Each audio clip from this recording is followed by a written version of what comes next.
नमस्कार, vision of Asia voice of community कार्यक्रम में मैं अशोक व्यास आपका स्वागत कर रहा हूं और साथ ही आप तक पहुंचा रहा हूं आज के इस अंक की 3 खास खबरों की हाइलाइट्स। आज प्रारंभ करेंगे उस संबोधन के अंश से जिसमें भारत के प्रधानमंत्री नरेंद्र मोदी जी ने बात की टॉयकाथॉन की।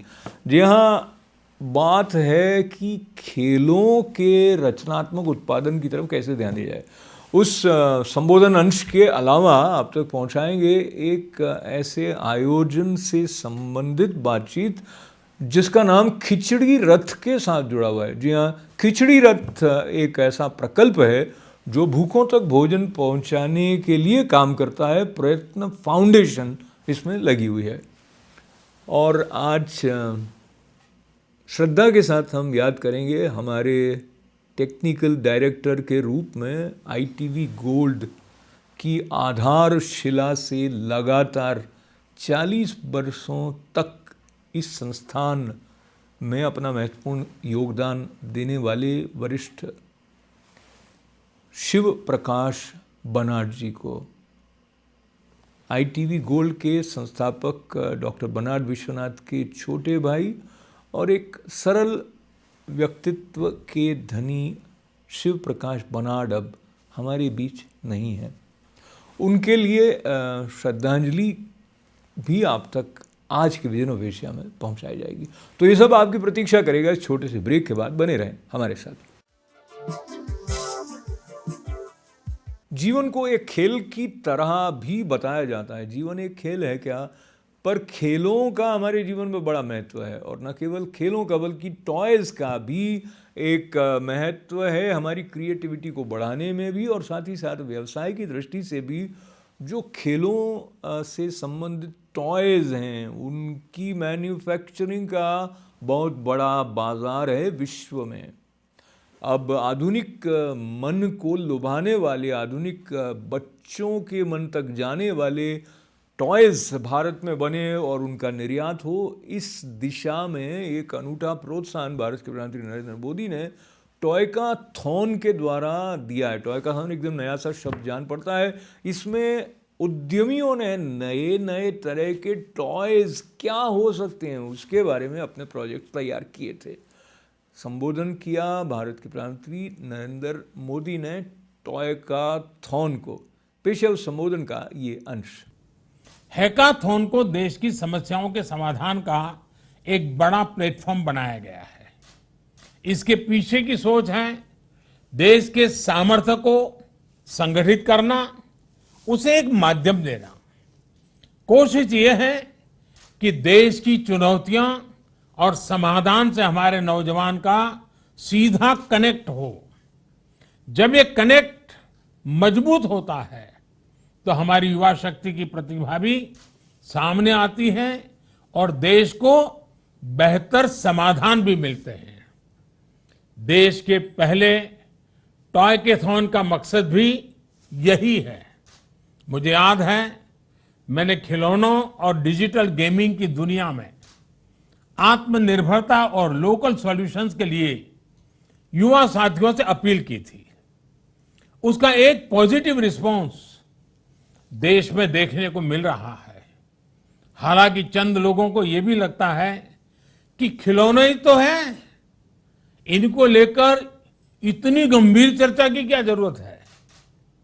असल में ये टॉयज, ये गेम्स हमारी मानसिक शक्ति, हमारी क्रिएटिविटी और हमारी अर्थव्यवस्था पर ऐसे अनेक पहलुओं को प्रभावित करते हैं। इसलिए इन विषयों की बात भी उतनी ही आवश्यक है। हम सब जानते हैं कि बच्चे की पहली पाठशाला अगर परिवार होता है तो पहली किताब और पहला दोस्त ये खिलौने ही होते हैं। समाज के साथ बच्चे का पहला संवाद इन्हीं खिलौनों के माध्यम से होता है। हमने देखा होगा बच्चे घर में खिलौनों से बातें करते रहते हैं, उनको इंस्ट्रक्शन देते हैं, उससे कुछ काम करवाते हैं, क्योंकि उसी से उसके सामाजिक जीवन का एक प्रकार से शुरुआत होता है। इसी तरह ये टॉयज, ये बोर्ड गेम्स धीरे धीरे उसकी स्कूल लाइफ का भी एक अहम हिस्सा बन जाते हैं, सीखने और सिखाने का माध्यम बन जाते हैं। इसके अलावा खिलौनों से जुड़ा एक और बहुत बड़ा पक्ष है जिसे हर एक को जानने की जरूरत है। यह है टॉयज और गेमिंग की दुनिया की अर्थव्यवस्था, टॉयकोनॉमी। आज हम जब बात कर रहे हैं तो ग्लोबल टॉय मार्केट करीब करीब $100 बिलियन का है। इसमें भारत की हिस्सेदारी सिर्फ $1.5 बिलियन के आसपास ही है, सिर्फ 1.5 बिलियन। आज हम अपनी आवश्यकता के भी लगभग 80% खिलौने विदेशों से आयात करते हैं, यानी इन पर देश का करोड़ों रुपये बाहर जा रहा है।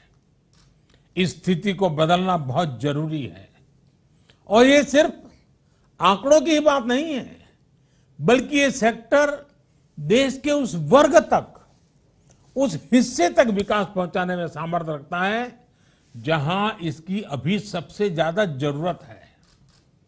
खेल से जुड़ा जो हमारा कुटीर उद्योग है, जो हमारी कला है, जो हमारे कारीगर हैं, वो गांव, गरीब, दलित, आदिवासी समाज में बड़ी संख्या में है। आप देख रहे हैं vision of Asia voice of community कार्यक्रम और आज प्रसन्नता के साथ हम आप तक पहुंचाते हैं ये बात जो आपका उत्साह बढ़ाने वाली है। अगर आप ईमानदारी से, निष्ठा से सेवा की भावना को लेकर कार्य करते हैं तो लोग आपका सहयोग करने के लिए आगे आते हैं और उस दिशा में हमारे ITV गोल्ड के चेयरमैन पद्मश्री डॉक्टर सुधीर पारीक के नेतृत्व में हमने भी एक भूमिका निभाई प्रयत्न फाउंडेशन के खिचड़ी रथ को आगे पहुंचाने में। एक कार्यक्रम आयोजित किया गया था ज्योतिका जोशी जी और अन्य कलाकारों को सम्मिलित करते हुए मधु पारीक जी के साथ, और भारत से फिरदौस नाम के जो भावनगर के चिकित्सक गायक हैं उनके साथ मिलकर बातचीत थी कैसे खिचड़ी रथ के लिए सहयोग राशि जुटाने वाले कार्यक्रम में हम सब मिलकर दिलचस्पी लें और उसका सकारात्मक परिणाम आया। $16,000 इकट्ठा हुए ताकि ये रथ जो भूखों तक भोजन पहुंचाने का कार्य कर रहा है वो संसाधनों के अभाव में रुकने न पाए। पेश है प्रयत्न फाउंडेशन के साथ हुई हमारी बातचीत का ये अंश। नमस्कार, मैं अशोक व्यास हूँ और मेरे साथ भारत से बड़े समर्पित कलाकार भी हैं और समाज सेवी भी हैं। सुनील जी नमस्कार, स्वागत है आपका।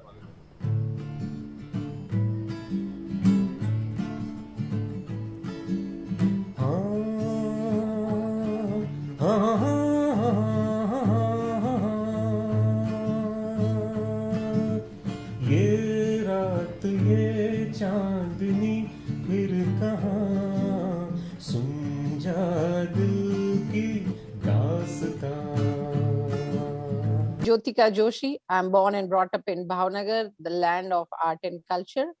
And as I am here to inform you that there are many NGOs working for the benefit of the society. And one of them is Prayatna Foundation, which works from last 10 years, that is from 2011 to 2021. The thought of helping the society was the children were left over for the entertainment and the pressure of education. Two of the friend, Mr. Jay Rajaguru and Alpesh Kapdi, they had started a project for the entertainment, pioneer entertainment for the kids.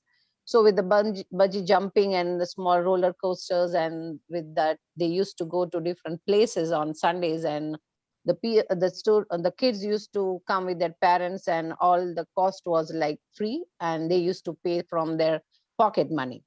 So on the day of Sunday, a boy came and asking for food, and the thought came that the thing what we are doing for the entertainment, the most necessary thing is to feed the people who are in need of it. And so both of them, both the friends, they started the project with their pocket money on making khichdi, which has some rice and pulses, and which would be like feeding them.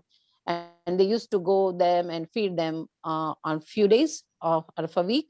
And then the urge requirement came, and they thought that we should join more people and add on other people for this, because some of them kids used to go back without food because they had only little left for that. So in this way, the project Khichdi Rath started. Bhavnagar एक ऐसा गांव है, ऐसा शहर है जहाँ पे संस्कृति, कला और सेवा हमेशा अग्रसर रही है। भावनगर के कोई भी कोने में जाओ तो कोई ना कोई ऐसी प्रवृत्ति चलती है जो दूसरों के लिए, दूसरों की पीड़ा दूर करने के लिए कोई ना कोई काम होता रहता है। ये खिचड़ी रथ इतना अच्छा काम करता है, क्योंकि जो क्या होता है कि हम दिन भर तो थकान में चले जाते हैं, पर रात को हम भूखे नहीं सो सकते। तो भावनगर जिले के जितने भी बच्चे हैं, बूढ़े हैं, औरतें हैं, वो बिना खाए सो न जाए, उनके सपने अच्छे और मीठे आए, आरामदायक है। उस वजह से ये खिचड़ी रथ पूरा चल रहा है। और उनके लिए आप क्या कर सकते हो कि पर डे का 6,000 रुपीज, इंडियन रुपीज से आप कन्वर्ट करें तो 6,000 रुपीज होता है। उनमें से तकरीबन 400 लोगों को फूड दिया जाता है, जिनमें खिचड़ी होती है, रोटी होती है और सब्जी होती है। यहाँ से सुनने वाले सभी दर्शकों से ये हमारी नम्र निवेदन है कि कभी भी आपका बर्थडे आता है, कभी भी आपकी एनिवर्सरी आती है, कभी भी आप खुश होना चाहते हैं, आप फ्लावर देते हो, बुके देते हो, कितनी सारी गिफ्ट देते हो, कभी कभी वो गिफ्ट हम खोलते भी नहीं है। तो क्यों ना उन बच्चों के लिए, उन लोगों के लिए हम उनको इतना खाना दे कि उनके दिल तक ये छू जाए, हो सके कि ऊपर वाला आपके लिए अच्छे कर्मों का दरवाजा खोल सके। ये बहुत ही नायाब और अच्छा काम होने वाला है। Rath means like a rath chariot, like a chariot, and they have got a chariot on which they serve khichdi and some chapatis and some sabji to the poor people every day. They feed 400 poor people and also some leprosy patients and some other places they go and feed them every evening. Beautiful, beautiful. The best thing they are doing, because the real thing in life is to feed the poor people. And day by day, the people started contributing with them and their support, and the kids started coming forward. So the number from 50 went to 75 and 100, and the last it was like 250 at the end of 2020. And because of the impact of Corona globally, we all of them know the situation was very pathetic. It was a lockdown and people did not had any job. So the number of beneficiaries increased from 250 to 400.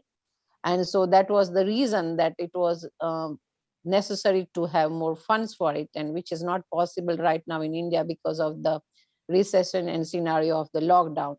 आप देख रहे हैं vision of Asia voice of community कार्यक्रम, जो मंगलवार के अलावा सोमवार, गुरुवार के अलावा बुधवार तक आपको देखने को मिलता है ITV गोल्ड पर शाम 8 बजे। और साथ ही एक साप्ताहिक अंक विजन ऑफ एशिया का विशेष रूप से आपकी सेवा में पेश करते हैं रविवार को सुबह 11 बजे। आपका प्यार हमारी ताकत है, उसके लिए आपका आभार व्यक्त करते हुए निवेदन है, बने रहें हमारे साथ। जारी रहेगा विजन ऑफ एशिया इस छोटे से ब्रेक के बाद। आप देख रहे हैं vision of Asia voice of community कार्यक्रम, और आज के कार्यक्रम में हम श्रद्धा के साथ, प्रेम के साथ और शोक के साथ भी याद कर रहे हैं हमारे कलीग, जिन्होंने टेक्निकल डायरेक्टर के रूप में न केवल ITV गोल्ड की प्रारंभ से स्टूडियो को बनाने में आधारशिला रखी, बल्कि उनका निर्देशन, उनका नेतृत्व ITV गोल्ड को लगभग 4 दशकों तक बराबर मिलता रहा। अपने बड़े भाई डॉक्टर बर्नार्ड विश्वनाथ और सत्या विश्वनाथ जी के सपने ITV gold vision of Asia को साकार करने के लिए mechanical engineer Shiv Prakash Bernard जी संस्थान से जुड़ गए थे। उनको श्रद्धांजलि देते हुए उनके भाइयों, परिवारजनों, जो कि ITV गोल्ड के भी महत्वपूर्ण अंग रहे हैं, उनके द्वारा याद किया गया। बर्नार्ड परिवार और विश्वनाथ परिवार के लिए ITV गोल्ड के वर्तमान चेयरमैन पद्मश्री डॉक्टर सुधीर पारीख की तरफ से भी संवेदनाएं और प्रकाश जी का स्मरण सबके मन में एक सरल, स्नेहिल, करुणामय व्यक्तित्व वाले व्यक्ति के रूप में बना रहेगा।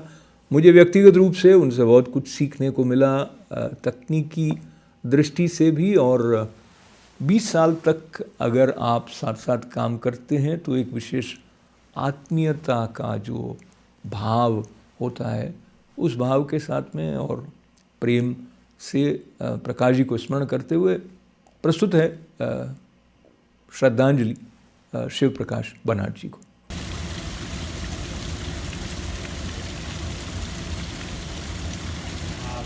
My dad loved to travel. He went all around the country and he loved to tour parts of the world, Europe, South America, India obviously, and he really enjoyed taking his family. When he got the lung transplant, that too over the age of 70, the physician who cleared him said that he's going to talk about in his lectures to his students about how people over 70 can get transplanted in this country. So I think that's a very moving tribute to Dad. Prakash ji is one of the senior most Kannadigas in our Kannadakota, settled in New York. He was very helpful to the community and always outgoing to help others in whatever needs they had. Actually, most of his life, whoever came across him, he has helped in one way or the other. Very soft at heart, very soft spoken, and he never wanted any kind of publicity or anything like that.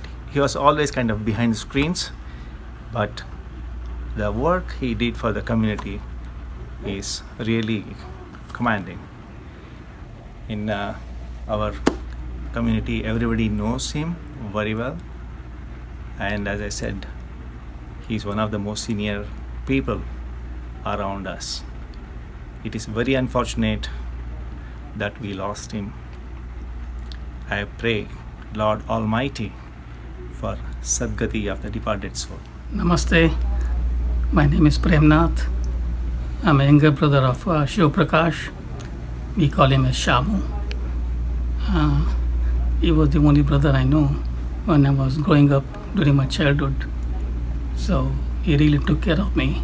Even though we didn't fight, we didn't play because we had 7 years of difference. But he's helped me for my homework, my school days, even to give me bath, take me to doctor's appointment. He did everything.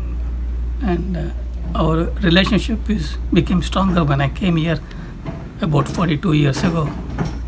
So he was helping me all along, even till now. He always supported me, gave me advice. We enjoyed going on vacations together. I always thank him for all the time that we have spent together, and may God give him peace. Thank you. Ashok ji, you and I both have worked with Prakash ji for so many years. I grew up with him working at the ITV studios. He was very, always smiling, very humble, very caring. He enjoyed meeting new people coming to the studio and the guests that you brought also on your programs. I know that he's left his mark on this community with his work at ITV. I've known Shamu uncle in so many different capacities, as an uncle, as a grandfather to my children, in work, because I had the privilege of being involved with ITV for many years. And he's not only seen me grow up, but we've had the chance to work together in so many capacities. My wife, Kara, has always been inordinate with his personality, because he was always so welcoming and loving. And my children have always known him to be Shamu Tata. And today's passing, while sad, I think brings us a sense of contentment with the idea that he is now at peace, and the family is also. When I first joined ITV Gold, Prakashji was, I was fresh out of high school, and Prakashji had so much of inspiration, so much of knowledge, and all throughout, he always taught me about the meaning of working hard, because he worked hard, never letting a moment go to waste, because he never did. So today, as we're celebrating his life and legacy, I'm remembering all those great memories and praying that may his soul have a very peaceful transition from the material realm to the supreme realm of the Almighty. Thank you very much, Prakashji, for all those great lessons and memories. Always will remember it. He was a very simple, humble, and a quiet man. Quiet doesn't necessarily mean he was not funny. He was very funny, but his jokes were to the point and had a great punchline. There are so many things we can talk about him, but one of the dearest thing that I would remember is his respect for work and his respect for fellow human beings. He never discriminated or, let's say, disrespected anybody who worked with him, or even, let's say, a garbage collector. One day we saw him, like, he was very, very thankful to the garbage collector when he lived there. And the other thing is, he always joked that he sort of lived in the White House, because he used to live upstairs and his job was literally downstairs for many years.